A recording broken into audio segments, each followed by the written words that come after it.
জানি কার। আমার মন জানতে পারছিল।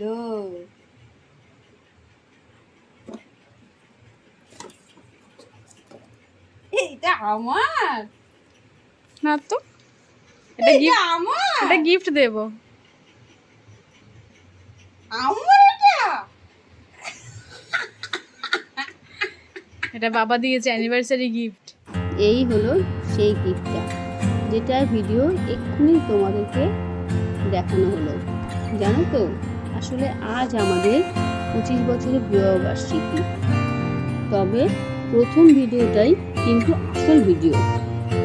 যখন প্রথম গিফটটা হাতে পেয়েছিলাম, তবে জানো তো, এটা পুরোটাই সারপ্রাইজ ছিল। আমার মেয়ে আর বর এই সারপ্রাইজটা দিয়েছিল। ফোনটা তোমাদের দেখালাম, তারপরেও আরও কয়েকটা গিফট পেয়েছি, তাই তোমাদেরকে দেখাচ্ছি। একটা নাইটি, এই একটা নাইটি, আর এই একটা নাইটি, আর একটা পরে আছে। এইগুলো আমার সবচেয়ে সারপ্রাইজ সব কটা।